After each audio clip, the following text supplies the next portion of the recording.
Lux presents Hollywood. The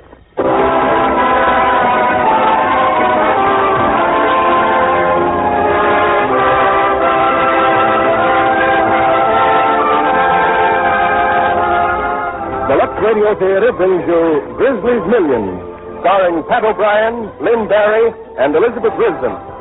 Ladies and gentlemen, your guest producer, Mr. Otto Kruger.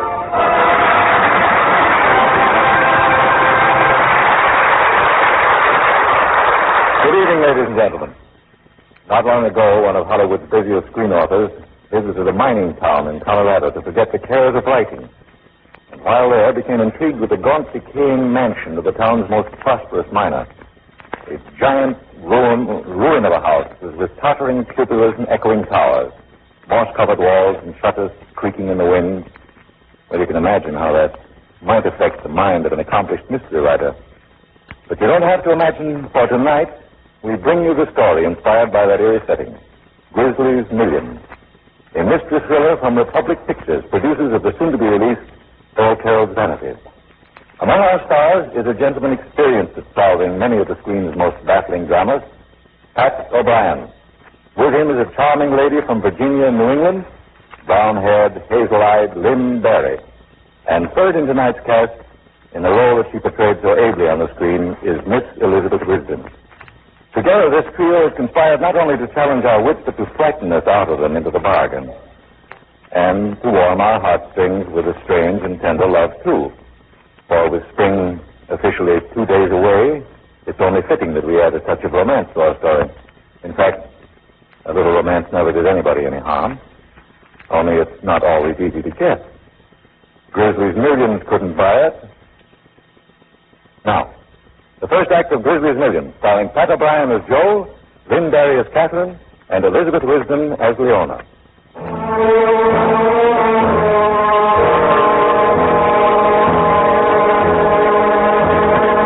Stands like the throne of a monarch overlooking his subjects.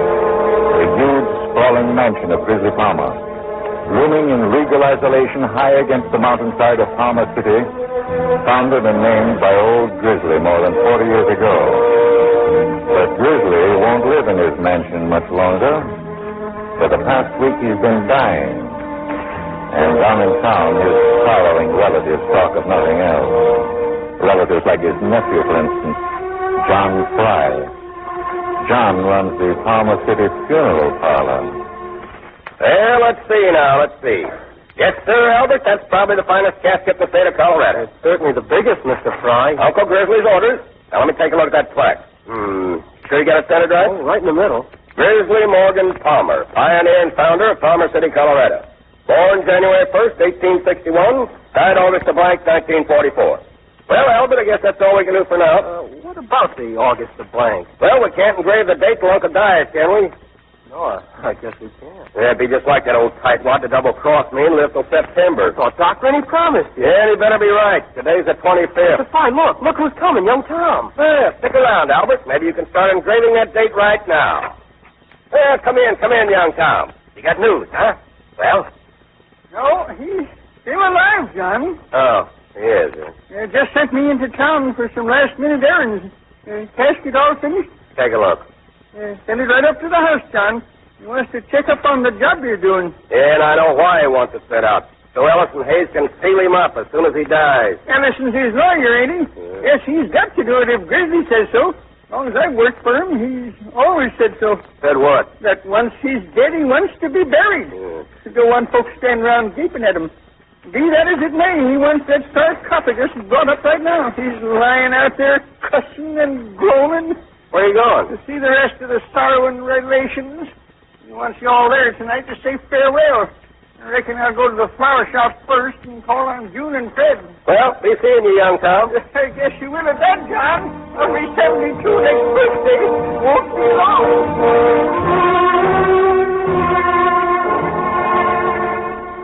Hey, what you putting fresh flowers in the wreath for? Because I know Grandpa's dead. I just know he is. And what if he isn't?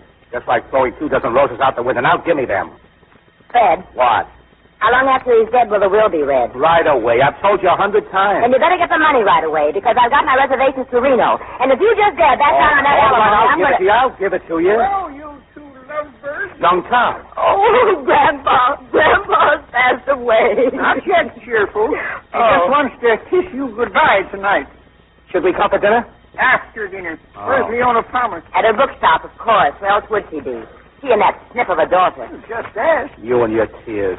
Oh, brother, what a ham. Wipe that silly smile off your stupid face. And start looking for someone else to work for you. Yeah, you don't think I'm going to stay in this stupid town, do you? Just wait till the funeral's over. Where are you going? Wouldn't you like to know? Wouldn't you like to know?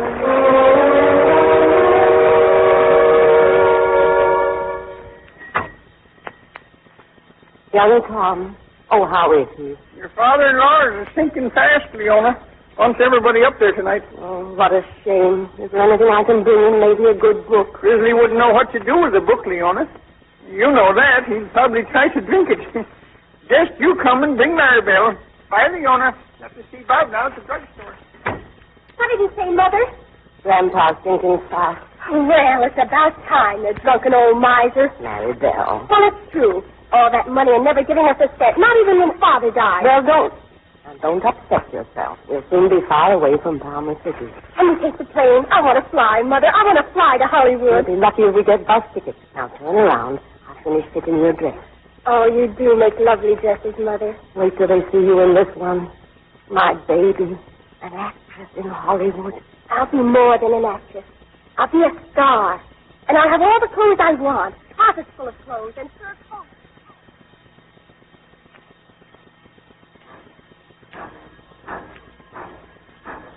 Hey, you the station agent? That's right, brother.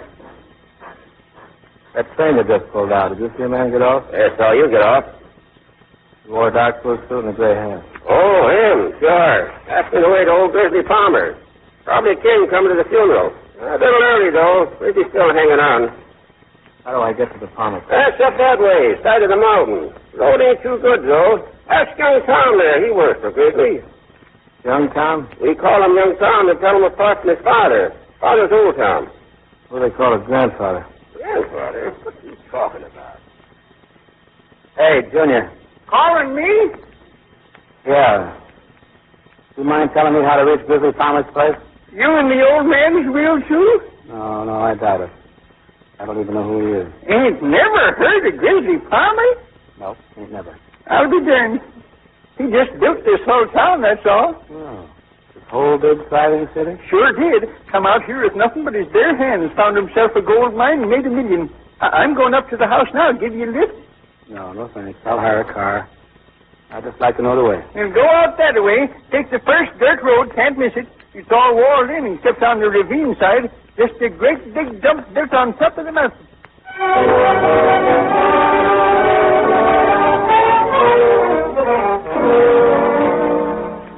You've got to lie still, Grandpa. You've got to. Then close those blasted windows. Won't be to freeze to death. Better close them, Captain. Yes, Doctor, but I thought you... He said, what does he know? If he were any kind of a doctor, I wouldn't be kicking the bucket. There's only one thing that's killing you, and that's whiskey. Now, look here, Grissley. Anytime you want another doctor, just say so. I wish you would get Dr. Chester. Dr. Chester. I've forgotten plenty in these backwoods, and I'm not denying it. Well, you calling Palmer City backwoods?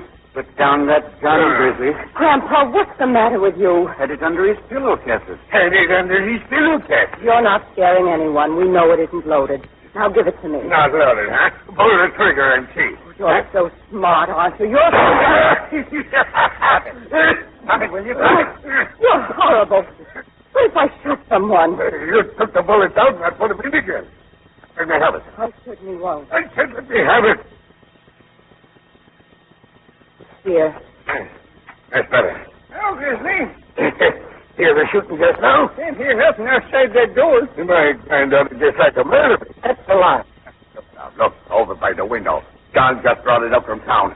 Oh, it's that for style. Seen it in his shop. My, big as a house, ain't it? I want plenty of room in my coffin. When you find out what them Kinney was planning to do with the money, you'll spin around in that thing like a top. What are they planning to do? They're leaving town, all of them, that's what. Leaving Palmer City? I can't. That's what you think. That's what they think. The lawyer's downstairs going over my papers. Get him up here. Get him up here. Now, don't get yourself all excited over nothing. I said to get Allison Hayes. Sure, Grissley. Hey, go on. Get out. I'm going. Palmer City. Palmer City was named after me. And when I'm gone, I want farmers living here. It's not fair to keep them if they want to leave. Hey, they could have left any time they wanted to. You left, didn't you? Yes, I left. And they saw what happened to me when I did. I warned you. I said I'd take you out of my will, and I did. But that didn't stop you from eloping with that trashy little gambler, did it? And lucky for you, Bentley died. You're lucky you're a widow. Stop it. All right, he died. And I came crawling back. And I also know I'm buried here now for good. I meant it about cutting you off after you left. I never expected you to change your mind. And I haven't. All right. Hey, Catherine, when I'm gone, what are you going to do? Well, maybe I'll help out Leon in the shop. She's the only one I care about. Leona? She's a good woman, as women go. The others are all right in their way, Grandpa.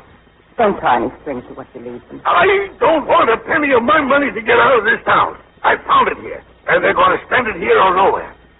Now go see what's keeping that lawyer. I got to see him now. Now.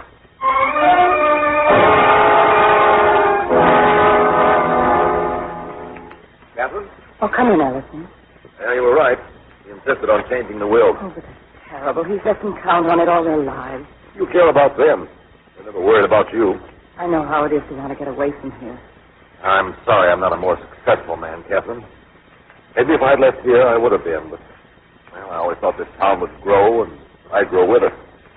If my position were different, I wouldn't hesitate a second to ask you. To ask you what? To marry me, of course.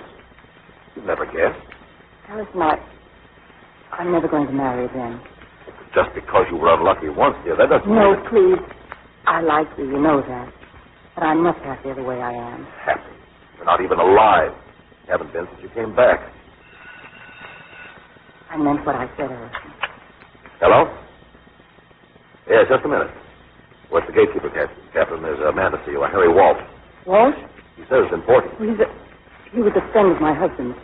Ask him to come up. All right. Hello? Let him in. I'll be at the study, Captain. Got a lot of papers to get in shape. Call me if you need anything. Thank you for everything, Harry.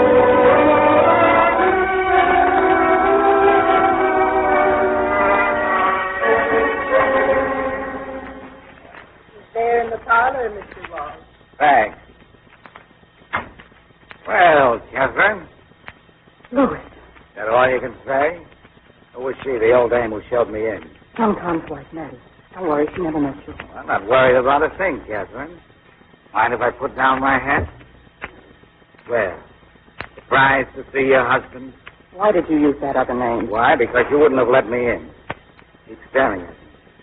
I changed so much. A couple of years in jail would change anybody. So you've been telling people you're a widow. I told them that when I came back here. Couldn't get a divorce, could you? I never tried. When I left you, Louis, you weren't my husband anymore. That's not what the law says. Meaning what? Meaning that I have every right to share in what is called your worldly good. I was in Denver a couple of days ago. Paper said old Grissley was just about dead. He's leaving me nothing. I was cut out when I ran off with you. You came back. You've got a right to your share of his money, and you're going to get it. I don't want it. No? Well, I do. We're going to get it if I have to wring it out of him penny by penny. Where is he? Upstairs, of course. He's very sick. He'll be sicker when he sees me. You can't go up there. Who's going to stop me? Get out of here or I'll call the police. Louis, come back. Louis!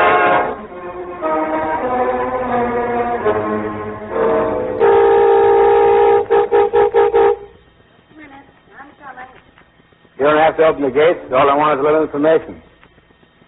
Did the fellow in the dark blue suit and the gray hat come through here? You mean Mr. Walsh? I don't know. One name's as good as another. When did he go in? Oh, a half hour ago. Want me to phone the house? No, thanks. I'll wait here and surprise him. Oh, you think he might come out some other gate? Oh, there ain't another gate. This is the only way in and the only way out. Unless he's an angel. No, he's no angel. So the gatekeeper, huh? That's right. Well, here's a couple of bucks. I'll put the car down the road and then I'll walk back here. And just so it won't spoil the surprise, you won't tell anybody I'm here, okay? Well, sure. And thanks.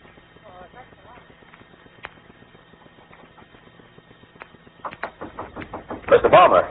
May I come in? It's Hayes, Mr. Palmer. Mr. Palmer? Catherine. Catherine. What are you doing? Doc. What are you frightened? Who is this man? What's happening? Shot. You'd better call Dr. Rennie. He's dead? What happened? Tell me quick before anyone else... He forced his way in here. I tried to stop him. He wanted money. But who is he? My husband. That's Louis Bentley? Yes. Bentley, but you... He used the name of Wall Street to get in here. He heard grandfather was dying and came to demand part of his estate. I hated him so. I always hated him. And you shot him? Shot him, but I didn't. I followed Louis up here. Grandfather was furious. They argued for a couple of minutes, and Louis said something. Grandfather grabbed the gun and shot him. Your grandfather? But Catherine, what's the matter with him? Grandfather. Palmer. Palmer. Catherine. Grandfather couldn't have killed Bentley. Your grandfather's dead. Come on, get hold of yourself here. You must. Say your grandfather shot him. Maybe just as well if we leave it that way. Elton, I didn't kill him. I didn't. Is this the gun? Yes. There's not much question about that. Smell the gunpowder. Here, hold it a second here. I'd better... The gun. I'm a fool. What have I done? Gun? Fingerprints. Picked up the gun and now you've been handling it. Kevin, we've got to do something. Don't you see how all this looks? Your grandfather can't tell them what happened. You must admit it's a terribly thin story you've told. You believe me? Because I want to. I want to protect you so everybody will believe you. Bentley. Would the gatekeeper have recognized Bentley? I never saw him before. No one in town knew him. And if we could get him out of here without anyone seeing him, we wouldn't have to tell about it at all. What are you thinking of? I didn't kill him. I'm thinking of your safety. Your life, maybe. Get rid of the gun, but Bentley's body. Even if I got him past the gate, what would I do with him then? If we only have time. Wait a minute. The casket. A very large casket. Your grandfather, he gave me the orders. Everyone knows that. He was to be buried at once. At once. Ellison, you're out of your mind. Ellison, no. No, you can't do that. You can't.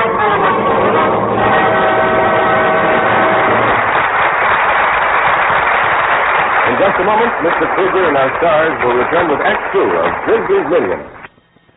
And now, Otto Kruger returns to the microphone. Act 2 of Grissley's Million, starring Pat O'Brien as Joe, Lynn Barry as Catherine, and Elisabeth Risdon as Leona.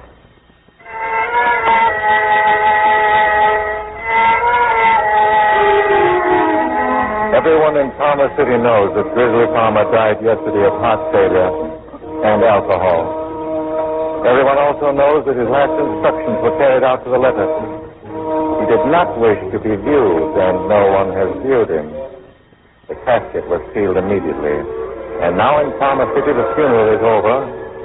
Outside the church, Ellison Hayes comes quickly to Catherine. My car's at the curb. Get in. We can't let this go on, Ellison. We can't. Stop worrying. I had plenty of time yesterday to take care of Bentley. The last place in the world they think of looking for him. I'm going to the police. You want to be tried for murder? It couldn't be any worse than this. I've got to tell Ellison. What about me? Who hid Bentley and then did what had to be done? Well, I tried to help you. The police don't call that help. They call it accessory after the fact. Why did I let you do it? Why? Darling, you really haven't done anything wrong. Grissley killed Bentley and Grissley's dead.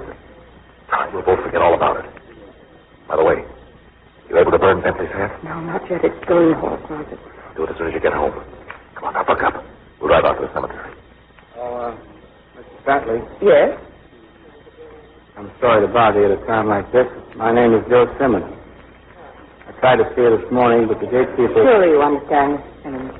Oh, excuse me, this is Mr. Hayes. How are you? How you doing?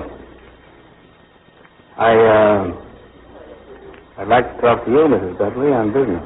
I'm Mrs. Bentley's lawyer. What kind of business? About Mr. Bentley. I'd like to see him. I'm a widow, Mr. Simmons. My husband is dead. Oh.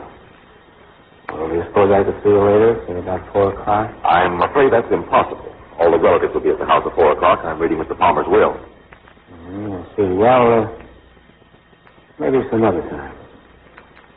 Goodbye, Mrs. Bentley.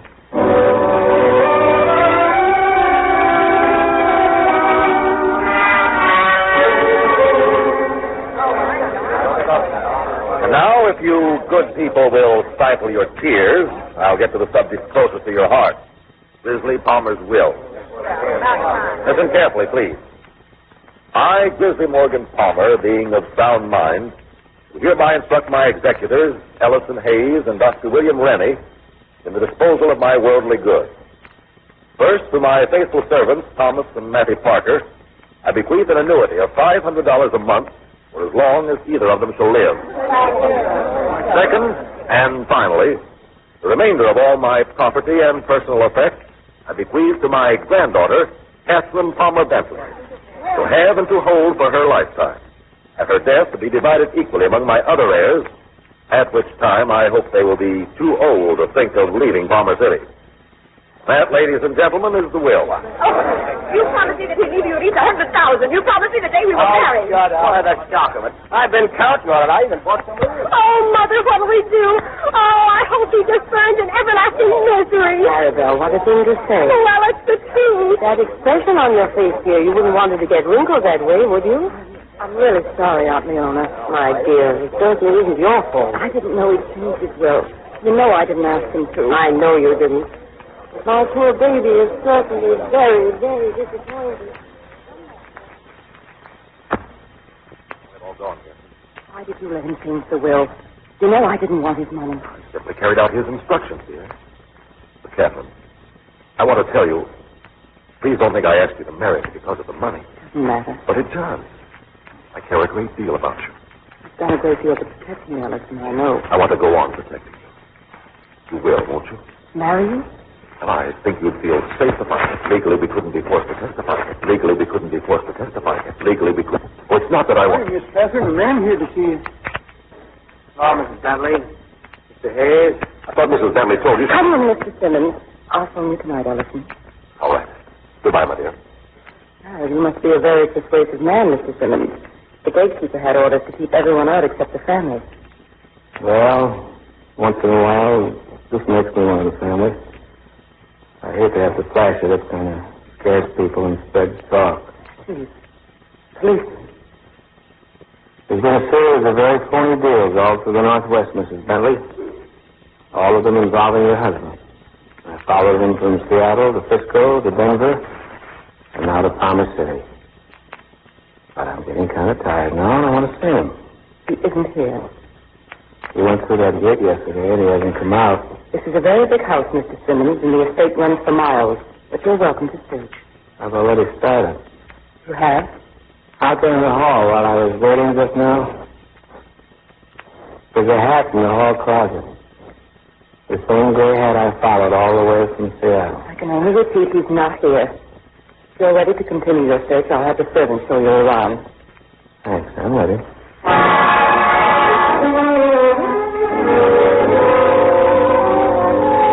Brought up your breakfast, Miss Catherine. How are you feeling? Oh, all right, Mary. Is he still here, Mr. Simmons? Searched the house the way past midnight and was at it again at 5 o'clock. Oh, I wish he'd go away. Wish I could go away. Well, why don't you? I mean for a ride, maybe. Some fresh air do you good. You could ride up to the cabin. Young Tom's got your boots all nice and shined. Maybe I will. First, looks like rain gonna pour before sundown. Oh, let it pour, Mattie. I have a feeling that even getting caught in a storm would do me good right now.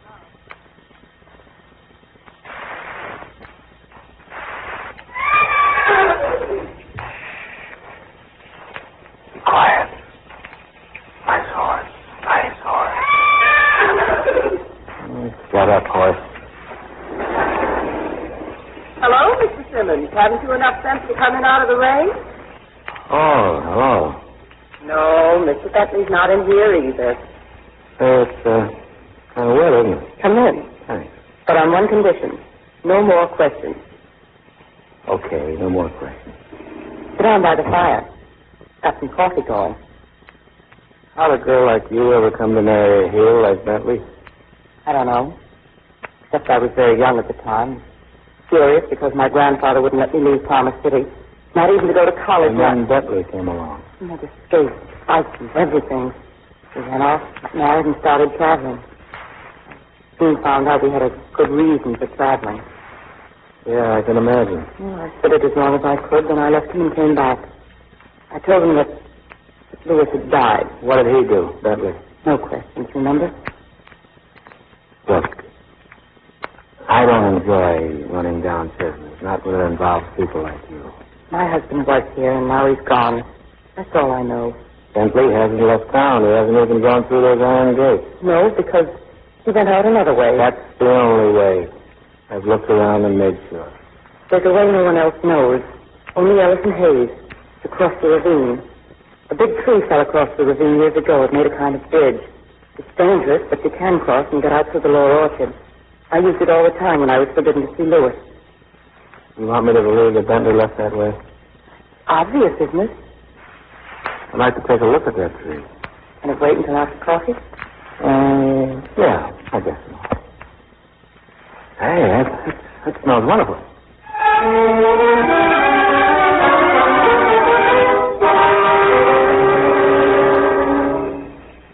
Be careful.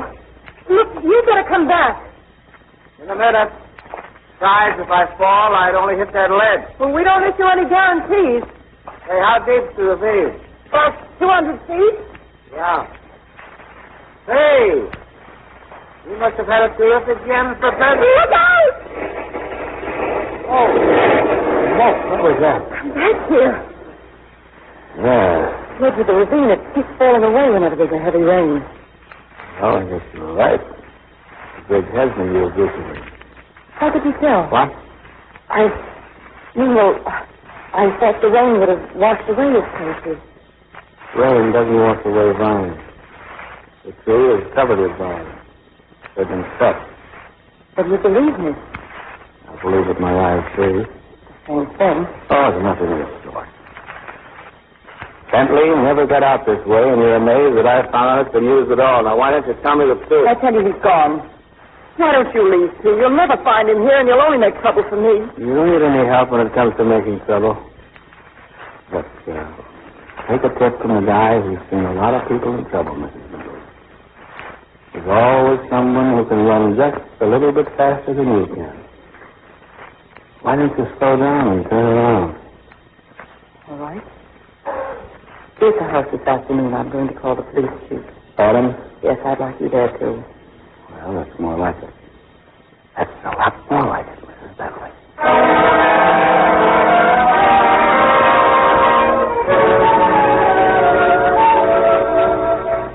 When I came here to your office, Ellison, I thought you should know what I'm going to do. What happens to me when you tell them the truth? I intend telling just one more lie. That you had nothing to do with it. You'll be tried for murder. The people who know me won't believe it. I know you. So you still think I killed him? You still want to marry me? Oh, no. It couldn't have been the money, could it, Ellison? You're not very grateful, Catherine. I'm willing to marry you, so I can't be forced to testify that I practically saw you kill Bentley. The little mind, isn't that blackmail? I'm warning you. Don't go to the police. I'm sorry I waited this long. Catherine, listen to reason. Yes, who is it? Me, Ellison. Maribel. Come in. Oh, Ellison, come over to the shop right away. The most exciting thing. Oh, hello, Catherine. Hello, Maribel. Sit down. I'm just leaving. Goodbye, Ellison. Goodbye, Catherine. Well, speak to the devil. What are you trying to tell me? Jesse's in the shop. Dr. Rennie and the police chief, and they're talking to Mother. Why? Well, the police got an anonymous note, and guess what it said? It said that my dear grandfather didn't just die of drinking too much. He was poisoned. Poison? Yes, and that Catherine did it. Well. Ellison, if we can prove it's true, then the money would all come to the rest of us, wouldn't it? You'd be a very wealthy young lady, Maribel. Oh, and I can go to California just like I planned. No. Well, why not? Just when you're beginning to grow up into about the prettiest girl I've ever seen. Ellison. Well, I guess you and I had better run down to the shop right away. Plain, malicious rubbish, Ellison. Somebody wrote this note to get even with Catherine. Is that what you think, Chief? I hate anonymous letters, but something like this can't be disregarded. You, Doctor? The note says Grissley was poisoned. If that's true, then as a doctor I've made a horrible mistake. Right or wrong, I must know the truth. Anybody can make a mistake, Doc. Grissley drank so much liquor, enough to kill 10 men. I might have only looked for what I expected. I'm not the doctor I used to be. I told Grissley to get someone else. Maybe he was poisoned. I don't know, but I do know Catherine would never do it. What possible reason would she have? She didn't even know he changed his will. Is that what she told you? Why, she what? Come on, Ellison. Well, Grissley told me she'd been after him for months to change the will. And the minute he did, she killed him. Maribel. No, I can't believe it. It did seem curious why she insisted on the coffin being sealed right away. But you said Grissley requested that. He wanted it that way. No. Catherine asked me to stay in.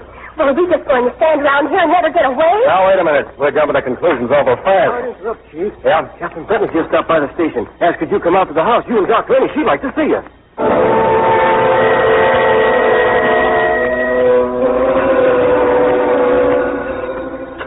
Hello, Adam speaking. Oh, Chief, this is Hayes. Yeah, listen. I just wondered if you found out anything. She got awful mad when I told her about the note and how come Grissley was buried so quick. Angry, huh? Yeah, didn't have a chance to ask her much more. What do you mean? Well, we decided as long as there's any suspicion of Grissley being poisoned, there was only one thing we could do. Exhume the body tonight and hold a postmortem. Oh. What did Catherine have to say about that? She didn't say anything. She went white as a sheet and fell to the floor.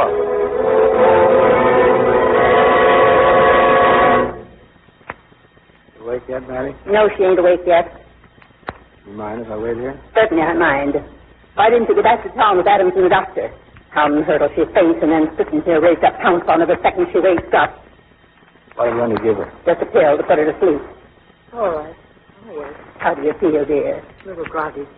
Matty, yes. Do you mind? I think Mr. Simmons wants to talk to me alone. Alone in your bedroom? We'll observe all the house rules, Matty. You can leave the door wide open. You bet I will. Well, You promised me the truth about Bentley. tell me something first. Are they really going to do it? Are they really going to open the grave? Yes, I'm afraid so. When? Right away tonight. Look, Mrs. Bentley. Your grandfather's grave is Adam's worry, not mine. Now, really, I hate to keep the needle on the same record, but I still want to know where Bentley is. I think you will be interested in my grandfather's grave because that's where you'll also find Louis Bentley. And whatever you must be thinking of me now, you don't have to say it. I deserve anything that happens to me. It was a horrible thing to do, Mrs. Bentley. It was also very stupid. All you had to do was tell the jury you killed him in self-defense. And with his record, well, they'd have pinned a medal on you. Who says I killed him? He broke into the room. They quarreled, and my grandfather shot him. And then the old man died of shock. Yes, Why did you try to hide Bentley? because he told me I'd be arrested for murder, that nobody would believe me. Who told you that? My grandfather, before he died. Well, I stopped running away from trouble, didn't I, Mr. Simmons? Only it seems I've turned around to face it a little too late. Well, I was sent here to find Bentley, and it seems I've done that. Of course, I'll have to be at the postmortem. Look, about the old man being poisoned. Is there any truth in that? That's too ridiculous even to answer. You want some advice? If you haven't any more on your conscience than Bentley, stay and think. But if there's more than, well, that I don't know about, then I guess you couldn't make things any worse if you did run away. Well, that's all I have to say. I shouldn't have said that. I probably won't be seeing you anymore, Mrs. Bentley. I wish I could help you. Well, good night. Good luck. Good night. Number, please. 791.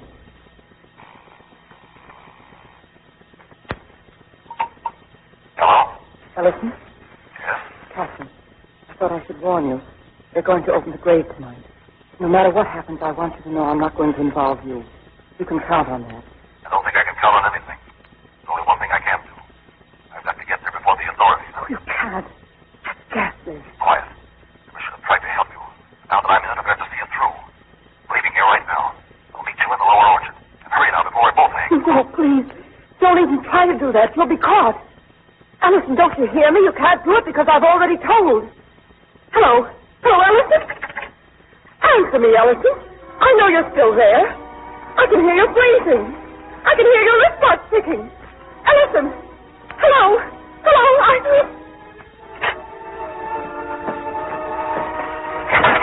Who's there? Who's listening on the extension? Tom? Matty? Where is everybody? Who's at that phone? I can see you. Tom, is that you? Wait, who is it? Who is it?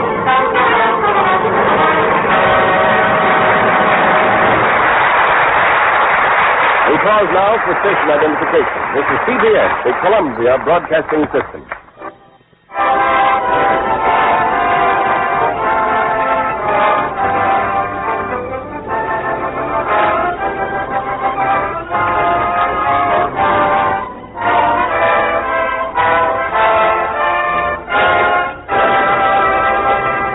We'll be back in just a moment with Act 3 of Grissley's Million. And now, Otto Kruger returns to the microphone. Act 3 of Grissley's Million, starring Pat O'Brien as Joe, Lynn Barry as Catherine, and Elisabeth Risdon as Leona. 2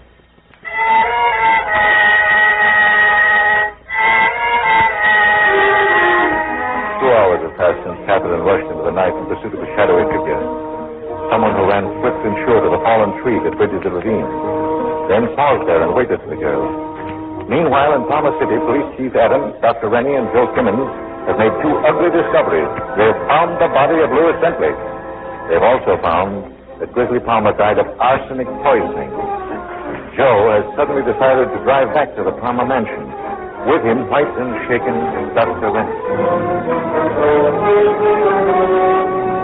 I'm not fit to be a doctor. By any first-year intern knows arsenic poisoning sees it, but not me. No. I blamed it on the liquor he drank. Take it easy. Whether the old man was murdered, if it hadn't been arsenic, it would have been something else. No. How are you going back to the house? You found your man. You found Bentley. Oh. What do you mean, oh? Going to arrest Catherine. No, that's Adam's job. He's going to get her in the morning. I've known Catherine all her life. Would have sworn she'd never hurt a fly. Then off she goes and kills both of them. How can you figure it out? I can't. That's why I'm going back. I just can't figure it out. Go up, son. There's the gate.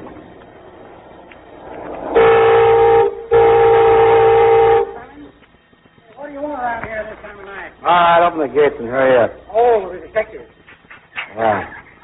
Is Bentley asleep? How in thunder would I know that? Oh, evening, Doc. Has she gone out, has she? No, mister. She hadn't gone out. That's all I want to know.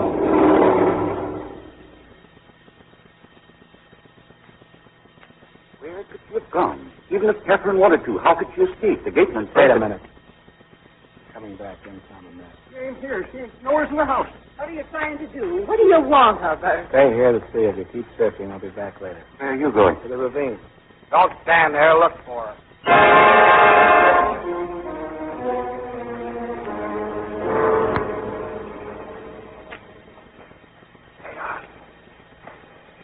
Hang on now. A couple of feet more. There, okay. You hadn't come. If you hadn't come. No. Try to get up here. Rest a minute. You're all right. All right, go ahead and bawl if you want. I couldn't held on much longer. It was awful. You know that tree wasn't safe. You couldn't have tried to get out there. What if you hadn't landed on the ledge? What if I hadn't come when I did? For a girl as smart as you pulled some of the dumbest tricks I've ever seen. I wasn't trying to cross. Oh, no. I wasn't. Someone pushed me. There was someone in the house tonight. I followed him here. Then suddenly someone or something came up out of the darkness and tried to... Try to shove you over? Yes. Went for the lid. You've got to believe me, Joe. Oh, so now it's Joe, huh? Okay, matter of fact, I like that. But I don't like your story. Who'd want to do a thing like that? No. Did anyone know you were running away? I wasn't running away. Why would I want to run away? For 2 of the best reasons in the world. They opened the grave. I'm glad they did. Before anyone else could get there. What are you trying to do? Nothing. They held a postmortem. Adams will pick me up in the morning. Suddenly, I feel as if I were clean again. Oh, I had no business coming back. Well, I just can't stand to see you get caught. I want to help you. I guess I'm just your number one sucker. So that's what you think. Sure, that's what I think. Because I care what happens to a girl who do the things that you do. Bentley, I can understand and forget. But the old man, that's something else. Poison an old guy who trusted you. Poison? What are you talking about? I won't be accused of such a thing. Whoever sent that anonymous note knew what he was talking about. Arsenic. I didn't do it. I didn't. I've only been trying to hide something I didn't do. Then why were you running away? But I wasn't, Joe. Can't you understand? Somebody killed my grandfather, and whoever it was, he tried to kill me, too. Look at me. You didn't do it, did you? No, Joe. No. believe that. I gotta believe it. I don't know why, but I see all at once it's like Christmas morning. As a matter of fact, it is morning. So now we're going back to the house. What are you going to do? It's my racket catching murderers, and this is one I'm going to enjoy catching. Come on, give me your hand. I'll help you. Thanks. Oh, What's the matter? my hands are all cut. Let me see. Oh, come on, we better hurry.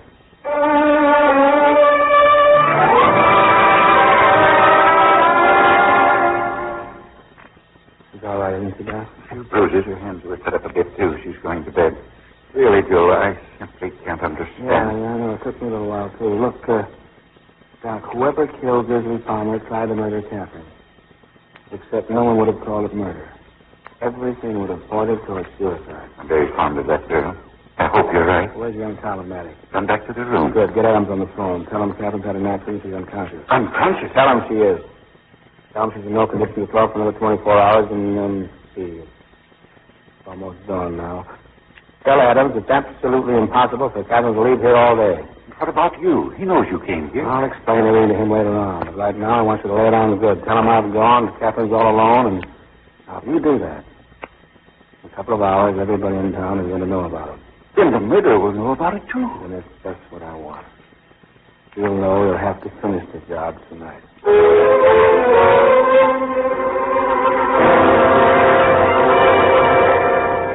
I don't think I can stand it much longer, Joe.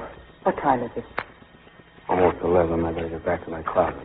Who's in the house? Only Maddie. Doc Brennan made up an excuse to get young Tom into town. Doctor, where is he? I spotted him near the gate. Mr. Adams? On the ground. Oh, What's the matter? my hands. I still don't know how you were able to hang onto the ledge with your hands cut like that. I didn't cut them until you were pulling me up. Your glasses must have dropped. My glasses? They must have fallen out of your pocket. I don't wear glasses. I saw them there. The broken glass and frame. Wait a minute. Ellison Hayes wears glasses, doesn't he? Yes, to read with. You spoke with him on the phone last night. He told you to go to the ravine at all. And Catherine. Ellison? Of course he wanted you to marry him. He'd get all the money. He talked Grissley into leaving everything to you. And then when you turned him down, when you were going to tell the police about the grave, he figured he had to get rid of you. Now, if I can find those broken glasses, if I can prove they were Ellison. There's only one oculist in town, Richardson. He lives right over his office. No, I couldn't leave you alone that long. Ellison may be too close. Wait a minute, I'll phone him. What's his number? 791. Operator. Hello? 791.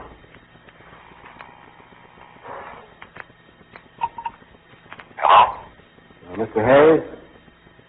Mrs. Simmons, I'd like to stop by and talk to you for a minute. You going to be in?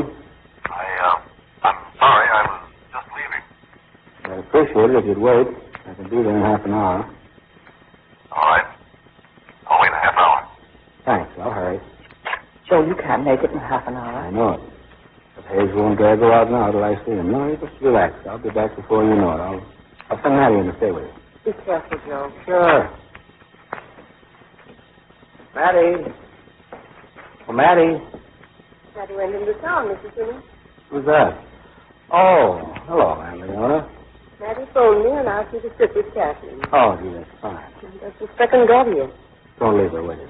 Oh, of course not. Is she still unconscious? Well, yes. I brought her some nice hot soup. I'm sure it'll do her good. You know what, Aunt Leona? I think Catherine may come to attack. Mm-hmm. You just tell her that Joe said to sit up and drink the soup. Well, if you say so, Mr. Simmons. Come on in now and turn on the light. Bye. Bye, Mr. Simmons. Catherine, dear. Mr. Simmons told me to tell you to sit up and drink your soup. Catherine, can you hear me? Hello, Aunt Leona. Well, look at you. They told me in town you were still unconscious. Did you say soup? Yes, dear. Wonderful. I'm starved. Catherine, I just don't understand all this. Don't try to. It's pretty complicated. Just try to believe that I've done nothing wrong and all this, well, it's just a means of catching a murderer. Do you know who it is? I think I do. Joe's gone into town to verify it. Be prepared for a shock, Aunt Leona. You'll know who it is by morning. Yes, dear. Drink your soup now while it's nice and hot.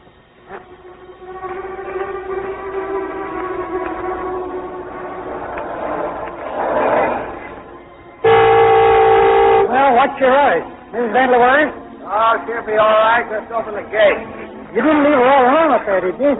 I let Meta through here just a little while ago. Of course she's not alone. Her aunt's there. Leona Palmer? Yeah. Well, how could Leona Palmer be in there? She didn't come through here. What did you say? I said Leona Palmer didn't come through these gates.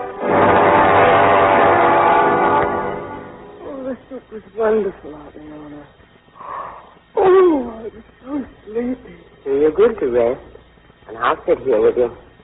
Aunt Leona? Yes? You look so different. Your eyes. Grandma, what big eyes you have. That's because I'm wearing my sewing glasses. They have such thick lenses, dear. I lost my other glasses last night. I can't imagine where. Lost your glasses? Too bad. Lots of glasses lost. My hand. Got my hand from somebody's glasses. You did what? No. Maddie. Would you ask Maddie to come? Nothing's in town, dear. Everyone's in town. I think I'll... Dr. Rennie. Dr. Rennie, I'm beginning to hurt all over. Stay where you are, dear. Please, what? Go away. No, Catherine, I can't do that. I think I could sleep. Just let me alone. You will sleep. I wanted you to go to sleep quietly, never knowing that you do know, don't you? I can see that you know. I thought I was being so careful. I never realized I dropped my glasses at the ravine. You pushed me. I didn't want to do it. I didn't mind killing Grissley. I had to, so that Maribel could have the money while she was young and lovely. I wanted to see her out of this dusty little town with the whole world giving her everything she should have. And then he found out that we planned to leave here. He changed his will, left everything to you. You who didn't need it or want it. Do you hear me, Catherine? Mm-hmm. You didn't think that mousy little Aunt Leona could make a plan like that, did you? You never remembered how you confided in me about the tree over the ravine. How you used to speak out and meet me at senses. I used that stage night after night. I put the poison in Grizzly's liquor. I came back here to see how close to death he was. I saw Grizzly shoot Lewis. I saw Grizzly die, and I was glad. Then Ellison read the will.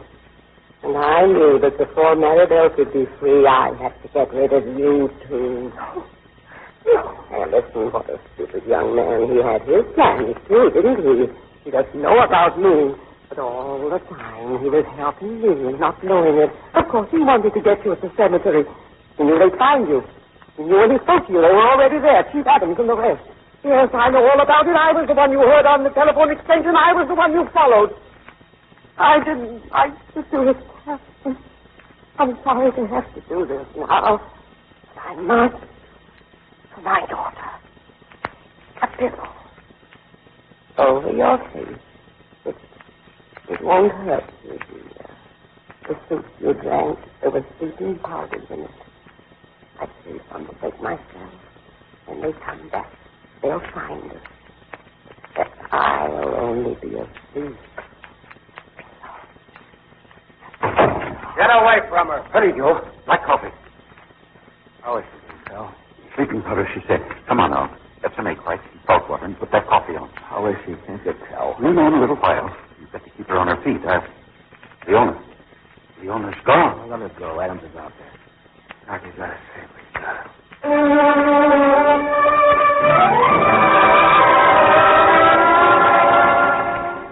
Keep her walking around the room, Joe.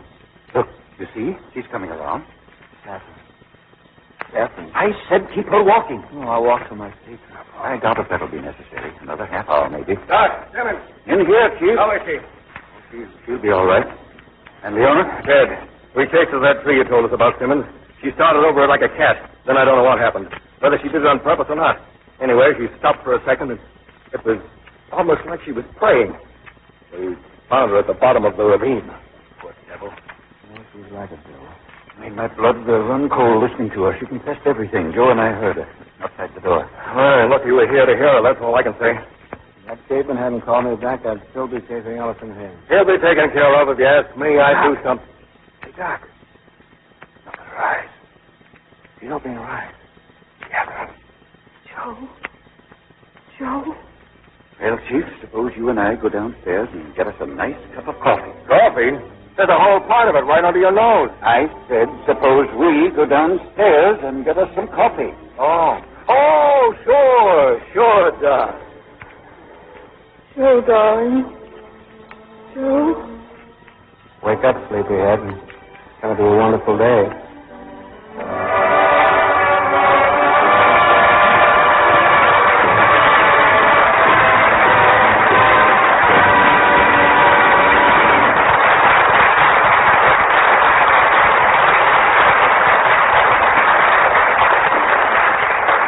And now our stars of the evening, Pat O'Brien, Lynn Barry, and Elisabeth Risdon, come to the footlights to receive our thanks for their spine-tingling and most excellent performances.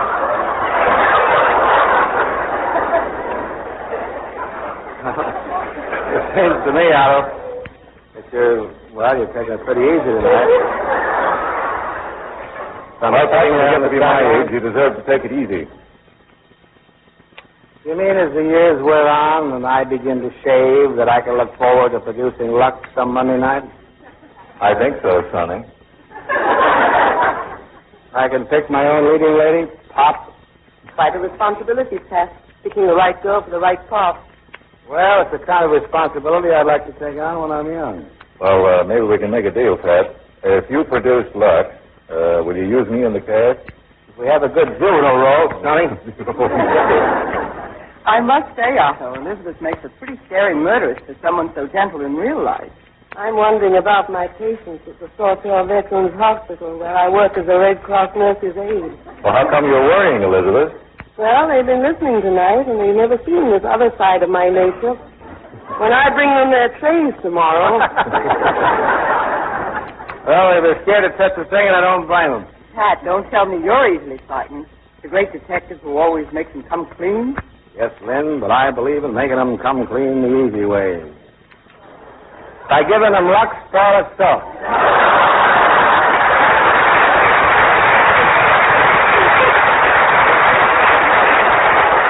Well, I can tell from Lynn's lovely complexion that she has her own Lux toilet soap. Yes, Otto, I use it faithfully. It's really a wonderful complexion care. Yes, I agree, Lynn. I've been in pictures a long time. I'm always swarmed by luck. Well, the best way I know of saying thanks is to tell you of a treat that we've got in store for you all. This treat is in store for you next Monday night. What is it, Otto? A play that's truly epic. Charles Dickens' masterpiece, A Tale of Two Cities. Starring Orson Welles and Rosemary DeCamp. It's the immortal drama of a great love and a thrilling sacrifice against the exciting background of the 18th century French Revolution. Well, congratulations, Otto. It's a great story. We'll be listening. Good night. Good night. Good night, and thanks a million. A Grizzly's million.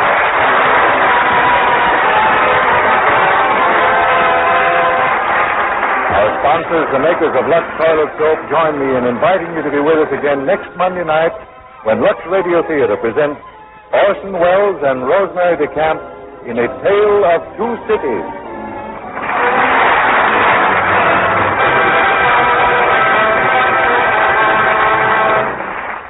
If you knew you were neglecting a way to help speed the war's end, you'd be quick to correct that oversight, I know. But the fact is that many housewives, far too many, still aren't saving those waste fats and greases so essential to our all-out military effort. The shortage is critical. From today on, save every drop of precious fats and greases. Strain them into a clean can, rush them to your butcher. He'll give you 2 red ration points plus 4 cents for each pound. Pat O'Brien is currently appearing in RKO's Having Wonderful Crime. Lynn Barry appeared through the courtesy of 20th Century Fox, which is now celebrating its 30th anniversary. She can soon be seen in the motion picture Captain Eddie. Elisabeth Risdon is now appearing in the RKO production Tall in the Saddle. Heard in tonight's play were Carlton Cadell, Franklin Parker, Paul Theodore, Norman Field, Eddie Marr, Ann Stone, Gloria Fisher, Earl Keane, Joe Granby, Griff Barnett, Ed Emerson, Horace Murphy, Charles Steele, and Gwen Delano. Our music was directed by Louis Silvers. This program is broadcast to our fighting forces overseas through cooperation with the Armed Forces Radio Service. And this is your announcer, John N. Kennedy, reminding you to tune in again next Monday night to hear A Tale of Two Cities with Orson Welles and Rosemary DeCamp.